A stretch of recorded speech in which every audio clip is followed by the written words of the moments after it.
Buongiorno tifosi et re-bienvenue sur ma chaîne. Aujourd'hui, on va parler de la liste des 30 joueurs qui sont, disons, attitrés pour gagner le Ballon d'Or 2021. Mais tout d'abord, laissez-moi vous remercier parce que aujourd'hui, j'ai gagné, enfin, dans les dernières 24 heures, j'ai gagné 5 abonnés. Et la vidéo de hier, je ne sais pas pourquoi, elle a fait un carton. On est à plus de 250 vues, donc je vous remercie beaucoup. Je ne sais pas qu'est-ce qui s'est passé. En tout cas, je vais refaire les mêmes choses que j'ai faites hier en termes de tags, de titres et de miniatures. Et ça me rebooste vraiment de fou qu'il y ait 4 nouveaux mecs ou 5 qui me suivent sur la chaîne. Et donc, voilà, merci beaucoup. N'hésitez pas à commenter pour me dire si vous avez apprécié plus la vidéo d'hier que les autres et pourquoi d'ailleurs. Comme ça, je referai la même chose. Je ferai enfin, un forcément positif. Hein, les choses bonnes, on les garde, les choses mauvaises, on les jette. Encore merci beaucoup. Et on va commencer à parler de la liste. Parce que cette liste, elle contient des noms de joueurs qui ont tout à fait le droit, à mon sens, d'être là. Et puis, il y en a d'autres que je ne comprends pas pourquoi ils sont là. Donc, revenons un peu à l'histoire du Ballon d'Or. Le Ballon d'Or, c'est un prix qui est donné par les journalistes. Ils votent vraiment les joueurs qui, à leur sens, ont été joueurs de l'année, tout simplement. Donc organisé par un journal français dont je tairai le nom. Et qu'est-ce qui se passe là en ce moment? Je ne sais pas pourquoi. Le Ballon d'Or, à titre de quoi le Ballon d'Or il est donné? Parce que normalement, c'est les prestations sportives individuelles qui sont reconnues en donnant ce prix, et aussi en partie la contribution aux victoires de l'équipe.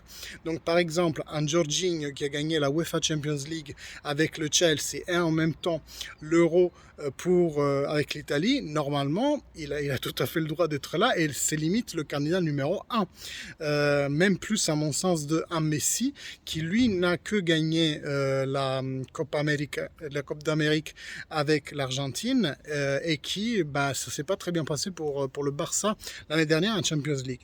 Donc aujourd'hui, comment ça se fait qu'il y a toujours des joueurs qui, oui, ont fait des bonnes saisons, mais qui n'ont... Par exemple, les joueurs de Liverpool, Salah, il a fait quoi l'année dernière? Je ne sais pas.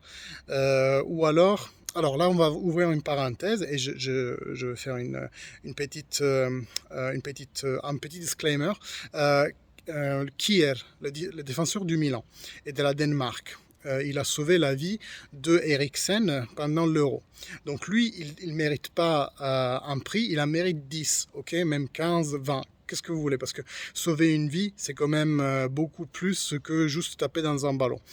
Par contre, je me demande, est-ce que c'est normal qu'il soit dans la liste pour le Ballon d'Or? Parce que comme dit, normalement, c'est censé reconnaître les mérites sportifs sur le terrain d'un joueur. Donc je me demande, qu'est-ce qu'il fait là? Ou alors, et je le répète, si j'étais pas clair, il ne mériterait pas un prix, il mériterait une dizaine pour ce qu'il a fait, on est d'accord. Ou alors un joueur comme Barella. Donc il a très bien joué, c'est clair, avec l'Inter et avec la nationale d'Italie. Par contre, il ne m'a pas semblé donner une contribution vraiment remarquable dans les deux équipes, parce que l'Inter ça s'est arrêté très mal pour eux dans la dernière Coupe des Champions. Coupe de Champions, qu'est-ce que je suis vieux, dans la Champions League, la Coupe de Champions c'était il y a 20 ans, en même temps, avec l'Italie, il n'a marqué qu'un but, et honnêtement, à partir des quarts de finale, s'il n'avait pas été sur le terrain, ça aurait été même mieux pour l'Italie, parce qu'il n'a pas fait des prestations de ouf non plus. Donc, moi je m'interroge pourquoi Barella est dans cette liste et par exemple pourquoi Federico Chiesa n'y est pas. Et là on vient à notre cher Juventus, parce que Federico Chiesa, ça fait, je crois que c'est 4 ou 5 matchs de Champions League d'affilée qu'il marque. Il a marqué les 2 derniers contre le Porto, il a marqué contre le Malmo et contre le Chelsea. Donc il s'est très bien fait voir en Champions League, et à l'Euro il a marqué quand même 2 buts décisifs pour faire arriver la finale en Italie. Donc pourquoi Barella est là et pourquoi pas Chiesa? Si tu mets l'un, si tu mets Barella, il faut que tu mettes Chiesa, sinon il n'y a pas de logique.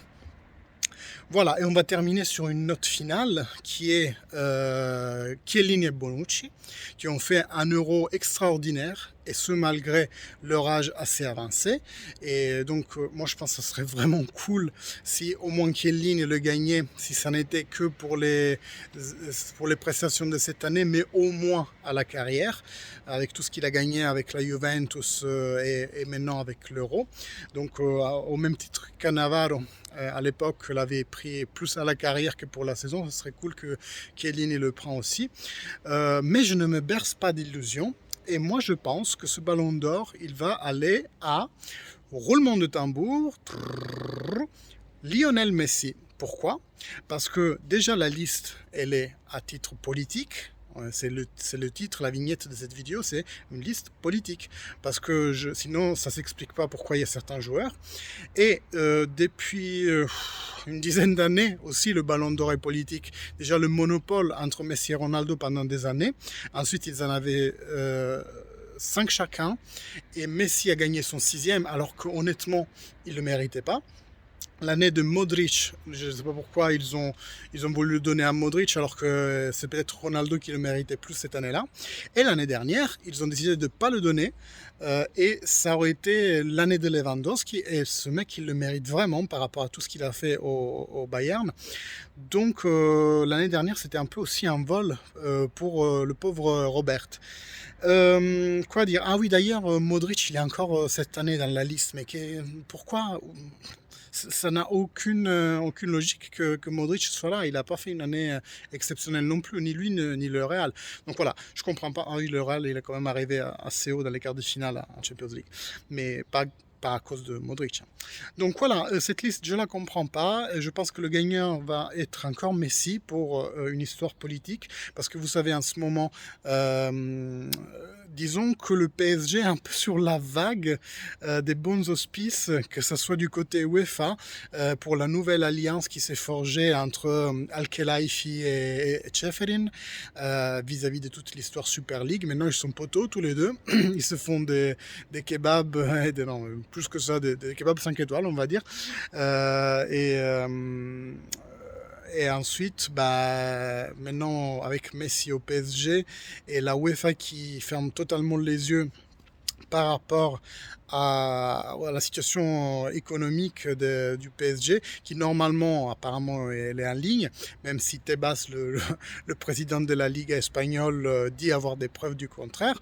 En tout cas, je voudrais bien qu'il nous le prouve, parce qu'honnêtement, le PSG, cette année, autant ça peut m'être sympathique parce que je suis de Paris, mais autant ces dernières années, pour moi, ils exagèrent vraiment au niveau du gap salarial. Là, cette année, ils ont un match composé de figurines. Vous savez, les figurines, quand on était gosse, qu'on collait sur les albums, en ce moment, c'est un peu ça.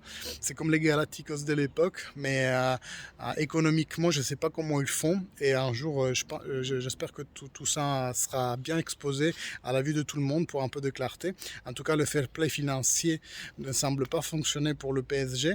Et voilà, à mon sens, comme Messi allait au PSG cette année, et que voilà, il y a tout un engouement de la presse pour Messi au PSG, et que c'est la presse française, et que, comme dit, le Ballon d'Or est un prix organisé par un très connu journal français. Eh bien, je pense que ce Ballon d'Or aussi va aller à Messi, ce qui va encore plus creuser l'écart entre Messi et Cristiano Ronaldo en termes de Ballon d'Or, même si je reconnais que, disons, au niveau de la technique, je préfère Messi. Mais Ronaldo, quand même, il faut reconnaître, même s'il m'a beaucoup déçu avec son passage dans les derniers jours du mercato, à 4 jours de la fin, à passer au MCU, il m'a vraiment déçu. Mais je reconnais quand même que c'est statistiquement, et je répète statistiquement, le meilleur des deux. Parce que c'est clair qu'il a battu beaucoup plus de records, il a marqué beaucoup plus de buts, que ce soit avec la nationale ou en Champions League ou avec les clubs. Donc statistiquement, je suis désolé pour Messi, il est meilleur. Même si, comme dit, je préfère beaucoup.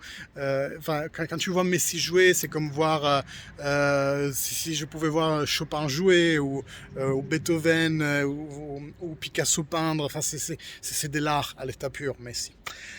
Mais voilà. la situation est telle qu'elle. En tout cas, encore merci de m'écouter. Normalement, quand je fais des vidéos, en ce moment, c'était plus vraiment pour sortir tout ce que j'avais sur le cœur. Mais de savoir qu'il y a de plus en plus de gens qui commencent à me suivre, ça me booste vraiment. Et je pense m'impliquer de plus en plus sur cette chaîne. Le plus de monde me suivra, le plus je serai impliqué, le plus de vidéos je ferai, le plus de meilleurs contenus je vous fournirai.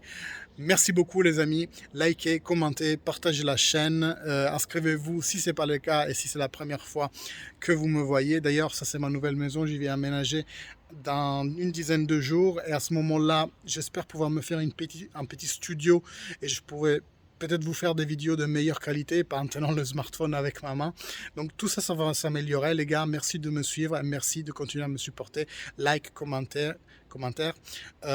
Inscrivez-vous à la chaîne, petite cloche, vous serez mis au courant des prochaines vidéos.